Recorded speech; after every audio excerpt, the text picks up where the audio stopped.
BCom part secondary की next class जो भी है शुरू करते हैं। पिछली क्लास में जो अपने लास्ट क्वेश्चन देखे थे उसमें अपन ने देखा था कि RSQ किस तरह से कैलकुलेट होता है। इनपुट जो होता है, इनपुट से RSQ कैलकुलेट होता है और जो ये आउटपुट आपको दिया हुआ है इससे SQ कैलकुलेट होता है। ठीक है, तो RSQ तो हमेशा निकलेगा यदि कम से कम 2 वेरिएबल होंगे तो, ठीक है, हमेशा निकलेगा। लेकिन SQ मतलब स्टैंडर्ड क्वांटिटी, स्टैंडर्ड क्वांटिटी जो आपको दी हुई है वो बदल जाएगी यदि आउटपुट स्टैंडर्ड और एक्चुअल का अलग अलग हुआ तो। हालांकि इस क्वेश्चन में स्टैंडर्ड का आउटपुट भी 80 है और एक्चुअल का आउटपुट भी 80 है, बिल्कुल सेम है। तो आप यदि SQ निकालेंगे, जैसे मैंने निकाल रखा है बोर्ड पर, मैंने निकाल रखा है यहाँ पर, देखिए आप SQ। तो SQ जब मैंने निकाला तो आया मेरे पास में 40, 20 और 20। यहाँ पर कितना है? 40, 20, 20। यहाँ पर कितना है? 40, 20, 20। यानी SQ आप निकालेंगे तो भी वही आएगा, कब?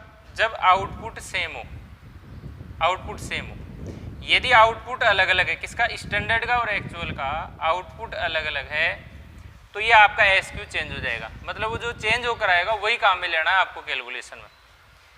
और आउटपुट यदि सेम है तो आप निकालना चाहो तो निकाल लो, वही निकलेगा जो पहले ही है।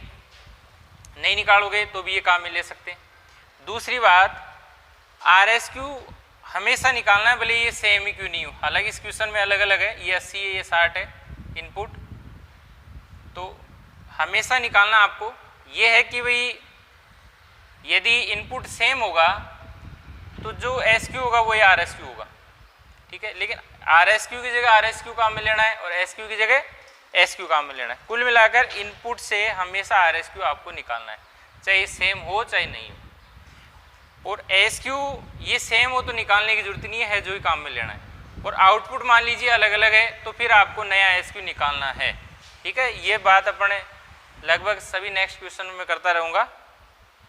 फिलहाल इस क्वेश्चन में अपन देखते हैं, अपन को स्टैंडर्ड और एक्चुअल दो डेटा है, उसमें quantity price, quantity price. Standard quantity देखिए XYZ की 40, 20, 20, स्टैंडर्ड प्राइस 10, 20, 40 और एक्चुअल क्वांटिटी 20, 10, 30 और एक्चुअल प्राइस है 35, 20, 30। ठीक है, इनपुट इनका जोड़ जो इनपुट हो गया 40 और 20 60 और 20 80। प्राइस का कभी भी आपको टोटल नहीं करना है। 20 और 10 30 और 30 60, इसका टोटल नहीं करना प्राइस का आपको। यहाँ पर ऐड या तो लॉस लिखना है, सॉरी ऐड प्रॉफिट या लेस लॉस, वो इस पर डिपेंड करेगा। जैसे मान लीजिए यहाँ पर कुछ भी नहीं है तो अपन 80 के 80 लिख देंगे। यहाँ पर 20 आपको दिया हुआ है, 20 कैसे दिया हुआ है? ये आउटपुट दिया हुआ है आपको क्वेश्चन में। ठीक है, जब आप क्वेश्चन में पढ़ेंगे तो उसमें लिखा हुआ है स्टैंडर्ड आउटपुट 80 यूनिट, तो यहाँ लिखना है आपको। और क्वेश्चन में लिखा हुआ है एक्चुअल आउटपुट 80 यूनिट, ये यहाँ पर लिखना है। ठीक है, तो ये डिफरेंस से आएगा। जैसे मान लीजिए इससे ये ज़्यादा है तो ऐड प्रॉफिट, इससे ये कम है, जैसे मान लीजिए 85 होता तो ये लेस लॉस 10। ठीक है, तो कम पड़े तो लॉस और ज़्यादा रहे तो प्रॉफिट। तो यहाँ पर क्या है 60 और यहाँ पर 80 दे रखा है, तो ज़्यादा आ गया तो प्रॉफिट लिख देंगे, ऐड प्रॉफिट। ठीक है, और मान लीजिए एक में लॉस हो एक में प्रॉफिट हो तो दोनों लिख देंगे इसमें, प्रॉफिट एंड लॉस। ठीक है, हालांकि ये जो 20 आया है आपका, ये पूरी कैलकुलेशन में कहीं काम भी नहीं आएगा। ठीक है, ये जो 20 आया है ना, ये आपकी पूरी कैलकुलेशन में कहीं काम भी नहीं आएगा, केवल टेबल की पूर्ति करने के लिए इसको अपन लिखते हैं। चलिए, ये टेबल की अपनी कंप्लीट हो गई है।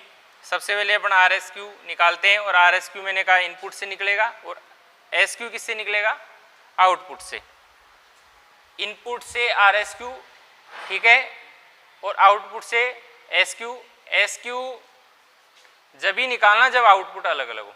RSQ हमेशा निकालना चाहे इनपुट बराबर हो चाहे कम ज़्यादा हो। ठीक है, चलिए RSQ निकालते हैं। तो कैलकुलेशन ऑफ RSQ, X का देखो किस तरह से निकालेंगे। जो ये वाला है, मैं सर्किल बना देता हूँ गोला। ठीक है, और ये तो आपने ले लिया, इसका इनपुट और एक्चुअल का इनपुट, मतलब स्टैंडर्ड का इनपुट और एक्चुअल का इनपुट, और ये वाला। तो ऐसे लेंगे, देखो x में 40/80 गुणा 60, 40/80 गुणा 60 कितना आ गया 30। फिर y का कैसे लेंगे, 20/80 गुणा 60, 20/80 गुणा 60 कितना आ गया 15। फिर लेंगे 20/80 गुणा 60, 20/80 गुणा 60 कितना आ गया 15। ठीक है, ये धीरे धीरे मान लीजिए आपकी थोड़ी प्रॉब्लम आ रही है, समझने में दिक्कत आ रही है, क्योंकि अब वीडियो के माध्यम से आप पूछ भी नहीं सकते। तो मान लीजिए इस क्वेश्चन में आपके किसी के, मान लीजिए कोई स्टूडेंट ऐसा जिसकी प्रॉब्लम रह जाती है, तो लगभग नेक्स्ट क्वेश्चन जो 3-4 नेक्स्ट क्वेश्चन और आएंगे उनमें सब में मैं ये चीज़ रिवाइज कर दूंगा। ठीक है, तो कहीं ना कहीं तो आपकी समझ में आना ही है। वैसे उम्मीद करता हूँ यही समझ में आ रहा होगा। दोबारा से बता देता हूँ, XYZ का ये जो है SQ, इनपुट से मैंने कहा RSQ निकलेगा, आउटपुट से SQ निकलेगा। तो इस तरह से मैंने ये सर्किल बना दिया। तो कैसे होगा 40/80 गुणा 60, y का कैसे होगा 20/80 गुणा 60 यहाँ पर दे रखे, और 20/80 गुणा 60, 20/80 गुणा 60, तो 30, 15, 15 ये आपका RSQ आ गया XYZ का। कैलकुलेशन ऑफ SQ, हालांकि SQ की यहाँ पर कैलकुलेशन की जरूरत नहीं है क्योंकि आउटपुट सेम है, लेकिन फिर भी एक तरह से आपके रूटीन में आ जाए, समझ में आ जाए, इसलिए मैंने RSQ निकाला है। तो RSQ हमेशा, सॉरी RSQ नहीं SQ, तो SQ किससे निकलेगा, आउटपुट से। तो 40/80 गुणा 80 वहाँ देखिए आप, ठीक है, 20/80 गुणा 80 ये y का आ गया, 20/80 गुणा 80 तो वही आना है क्योंकि 80 का ही भाग लग रहा है और 80 से गुणा हो रहा है, तो वही आ रहा है 40, 20, 20, 40, 20, 20। ये अलग अलग का मतलब ये जो दे रखा है ना SQ, उससे ये अलग कब आएगा, जब आपका आउटपुट अलग अलग होगा। ठीक है, तो अलग अलग हो तो आपको निकालना ही है SQ, और वो जो यहाँ SQ आएगा वही कैलकुलेशन में काम में लेना है, फिर ये नहीं लेना आपको। और सेम है तो निकालोगे तो भी यही आएगा आपका SQ जो पहले दिया हुआ। अब सबसे पहला जैसे मान लीजिए मटेरियल कॉस्ट वेरिएंस, इसका सूत्र आपको पता है SQ गुणा SP माइनस AQ गुणा AP। तो इसमें x का अलग निकालेंगे, y का अलग निकालेंगे और z का अलग निकालेंगे। ठीक है, तो एक एक का मैं बता देता हूँ आपको। x का देखिए सबसे पहले SQ 40 मैंने लिख दिया यहाँ पर, फिर SP 10 किसका x का, फिर AQ 20, ठीक है, और फिर AP 35। 40 को 10 से गुणा करेंगे 400, 20 को 35 से गुणा करेंगे 700, 40 में से 700 सॉरी 400 में 700 घटाएंगे तो माइनस के 300, और माइनस को A में लिखेंगे एडवर्स में। ठीक है, अब आ जाइए y में, y में भी ये सेम सूत्र लगेगा, z में भी यही सूत्र लगेगा। अब y में देखिए आप, SQ 20, SP 20 और AQ 10, AP 20, तो 20 गुणा 20 यानी 400, और 10 गुणा 20 200। 400 में से 200 घटाएंगे तो 400 में से 200 घटाएंगे तो प्लस के 200 आएंगे, प्लस के आए तो फेरेबल F। ठीक है, इस तरह से आप Z का भी कर लेंगे। यहाँ से देख Z का SQ, SP, AQ, AP सब दिया हुआ है। ठीक है ना, तो ये तो आ गया माइनस के 300, ये प्लस के 200 और ये माइनस के 100, तो कुल मिलाकर माइनस के तो है 400 और प्लस के 200, तो माइनस के 200 ज़्यादा है माइनस के, और माइनस के लिए क्या लगाते हैं अपन यहाँ पर A एडवर्स, पिछली क्लासों में अपन ने ये देख लिया था। इसी तरह से देखिए material price variance AQ, X का देखेंगे सबसे पहले। ठीक है, AQ X का 20, फिर SP 10, फिर AQ 20 ये वाला AQ। ठीक है, X का, फिर उसके बाद में AP कितना है यहाँ देखो 35। ठीक है, तो 200 गुणा 10 सॉरी 20 गुणा 10 200, 20 गुणा 35 700, तो 200 में से 700 घटाएंगे तो माइनस के 500, और माइनस में आएंगे तो क्या लगाएंगे A। ठीक है, इसी तरह से y का आप यहाँ से लिख सकते हैं, देखिए AQ गुणा SP, तो y का AQ गुणा एस पी यानी 10 गुणा 20 और ए क्यू गुणा ए पी, ए क्यू गुणा ए पी यानी 20 गुणा 35, ए क्यू गुणा ए पी, वाई का देखना सॉरी, क्योंकि यहां पर भी अपन ने वाई का देखा था, ठीक है ना। ए क्यू गुणा एस पी, देखो वाई का देखो, ए क्यू गुणा ए पी 10 गुणा 20, ठीक है। ए क्यू गुणा ए पी, ए क्यू गुणा ए पी, वाई का देखना है। यहां पर एस पी है और यहां पर ए पी है, तो 10 गुणा 20 ये तो सही आ गया, 10 गुणा 20 ए क्यू और ए पी सही है, ए क्यू और ए पी। और यहाँ ए क्यू गुणा एस पी, ए क्यू गुणा एस पी 10 गुणा 20 यहाँ से देख लेना, ठीक है। तो 10 गुणा 20 200, 10 गुणा 20 200, तो ये 0 आ गया। इसमें क्या है कि ये 10 है तो प्राइस 20 हो गई, ये 10 है तो इसकी प्राइस 20 हो गई। इस तरह से ये कंफ्यूज में हो गया है मामला, कोई बात नहीं है।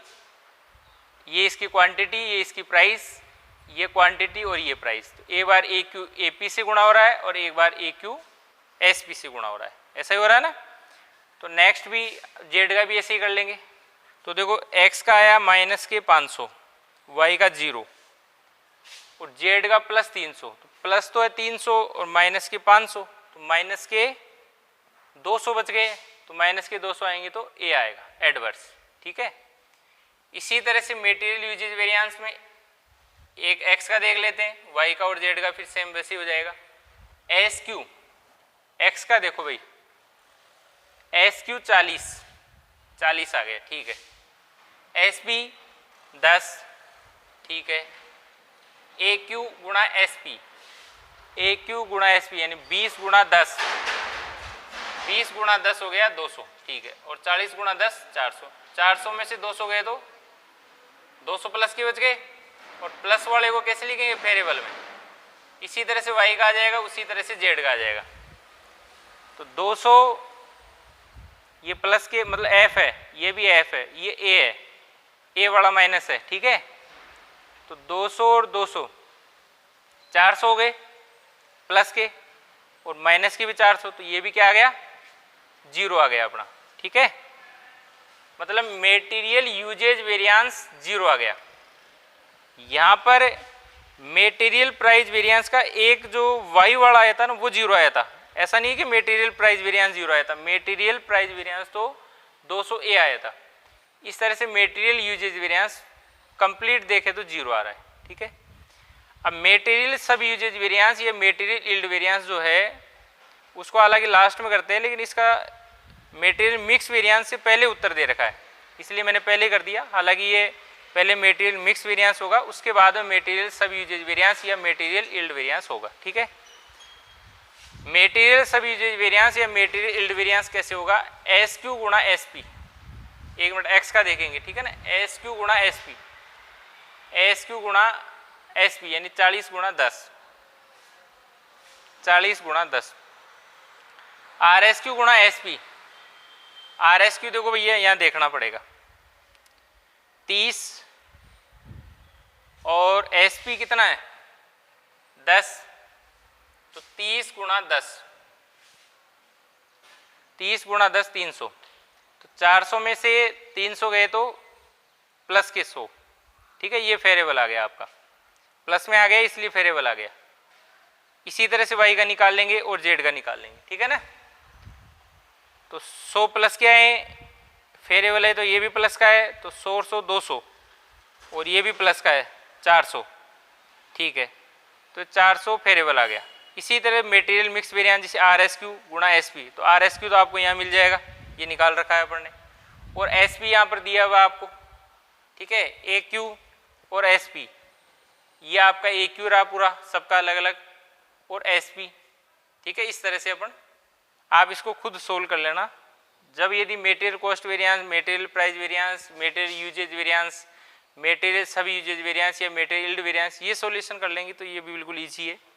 जैसे इनमें एक्स वाई जेड का अलग अलग कर रहे हैं, उसी तरह से इसमें भी करना आपको अलग अलग। फिर उसको टोटल करना है। जैसे ये 100 और 100 200 और 200 400 हो गए, तो ऐसे ही इसमें जो भी है वो हो जाएगा। और लास्ट में आप इसका वेरिफिकेशन भी कर सकते हैं। वेरिफिकेशन आपको जानते हो कि मैं यहाँ पर लिख देता हूँ छोटा सा, मेटीरियल कॉस्ट वेरिएंस का हो गया मेटीरियल प्राइस वेरिएंस और मेटीरियल यूजेज वेरिएंस। तो मेटीरियल प्राइस वेरिएंस और मेटीरियल यूजेज वेरिएंस जो है, देखो मेटीरियल प्राइस वेरिएंस अपना आ रहा है 200A, मतलब माइनस का, यहाँ लिख देता हूँ 200A मेटीरियल प्राइस वेरिएंस। और मेटीरियल यूजेज वेरिएंस अपना आ रहा है 0 नील। तो माइनस के 200 में से 0 घटाएंगे तो माइनस के 200 आएंगे, यानी 200A। तो मेटीरियल कॉस्ट वेरिएंस जो है वो 200A आना चाहिए और मेटीरियल कॉस्ट वेरिएंस 200A ही आ रहा है, इसका मतलब वेरिफिकेशन सही है। इसी तरह से मेटीरियल यूजेज वेरिएंस का भी आपको वेरिफिकेशन करना है। एक तो मेटीरियल मिक्स वेरिएंस जो इससे निकलेगा, और एक आएगा मेटीरियल सब यूजेज वेरिएंस या मेटीरियल यील्ड वेरिएंस, जो मैंने यहाँ निकाल रखा है 400F। ठीक है, तो इस तरह से इनका सूत्र वेरिफिकेशन में कैसे लिखना है, मेटीरियल कॉस्ट वेरिएंस बराबर material price variance plus material usage variance, ऐसे लगा के करना है। फिर मेटीरियल यूजेज वेरिएंस का कैसे करना है, मेटीरियल यूजेज वेरिएंस बराबर material mix variance plus material yield variance. ठीक है, कुल मिलाकर इन दोनों का जोड़ इसके बराबर होना चाहिए और इन दोनों का जोड़ इसके बराबर होना चाहिए। मेटीरियल मिक्स वेरिएंस और मेटीरियल यील्ड वेरिएंस का जोड़ मेटीरियल यूजेज वेरिएंस के बराबर होना चाहिए और मेटीरियल प्राइस वेरिएंस और मेटीरियल यूजेज वेरिएंस का जोड़ मेटीरियल कॉस्ट वेरिएंस के बराबर होना चाहिए। यह आपको क्वेश्चन के लास्ट में प्रत्येक क्वेश्चन में करना है, चाहे कहे चाहे नहीं कहे। ठीक है ना, इससे अपन को ये भी पता चल जाएगा अपना क्वेश्चन सही हुआ या गलत। और दूसरा है कि इसका वेरिफिकेशन भी हो जाएगा। ठीक है ना, और आपके समझ में यदि मान लीजिए कोई चीज़ नहीं आएगी तो यहाँ पर परेशानी वाली चीज़ यही रहेगी कि ये RSQ और SQ क्या है। तो दोबारा से बता रहा हूँ, इनपुट से RSQ निकलेगा और आउटपुट से SQ निकलेगा। यदि आउटपुट सेम है तो RSQ निकालोगे तो भी वही आएगा, नहीं तो पहले जो दिया हुआ वही है। आउटपुट अलग अलग होगा तो फिर SQ बदल जाएगा। ठीक है, और वो बदला हुआ ही कैलकुलेशन में काम में लेना है। और RSQ तो आपको हमेशा निकालना है, भले ये सेम हो चाहे कम ज़्यादा हो। ठीक है, और बिल्कुल धीरे धीरे करना है, क्योंकि जल्दीबाजी में करोगे तो कहीं ना कहीं गलती हो जाएगी आपसे। गलती कैसे हो जाएगी, आपको जैसे मान लीजिए आप y का कर रहे हैं और y की AQ लिखना है, हो सकता है आप x का लिख दो। लिख तो रहे हैं AQ ही, लेकिन लिखना है y का AQ और लिख रहे हैं आप x का AQ, तो फिर उत्तर नहीं आएगा। इसी तरह से मिस्टेक, z का आपको SQ लिखना है और गलती से आप y का SQ लिख रहे हैं तो फिर उत्तर नहीं आएगा। इसके अलावा कोई भी परेशानी वाली बात नहीं है। और ज़्यादा से ज़्यादा ये हो सकता है कि आप माइनस को कहीं F लिख दो तो दिक्कत हो जाएगी। माइनस वाला हमेशा A रहेगा और प्लस वाला हमेशा F रहेगा, ये ध्यान रखना है। और धीरे धीरे करना है, बिल्कुल आराम से हो जाएंगे सवाल, कोई दिक्कत नहीं है। और साथ में आप एग्जाम्पल्स भी करते रहें। ठीक है, जो जो भी आपको आ रहे हैं वो करते रहें। और फिर जो मान लीजिए कोई एग्जाम्पल्स हार्ड लगेगा तो वो अपना अलग से देख लेंगे क्वेश्चन कंप्लीट होने के बाद में, जैसा भी है। तो आप रेगुलर एक अलग से नोटबुक बनाकर इन सवालों को करें। एक बार तो वीडियो के माध्यम से रफ में आप इसको थोड़ा समझ लें और फिर फेर में आप इस सवाल को बिना देखे करें। जब आपको आएगा ना फिर पक्का आएगा आपको, और बिना प्रैक्टिस के तो अकाउंट्स या ABST कभी नहीं आएगी, है ना। सोचना है में तो आपको आ जाएगी, बिल्कुल नहीं आएगी। प्रैक्टिस तो आपको करनी ही पड़ेगी।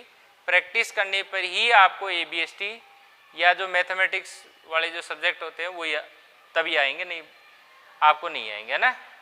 तो प्रैक्टिस आप रेगुलर करते रहें।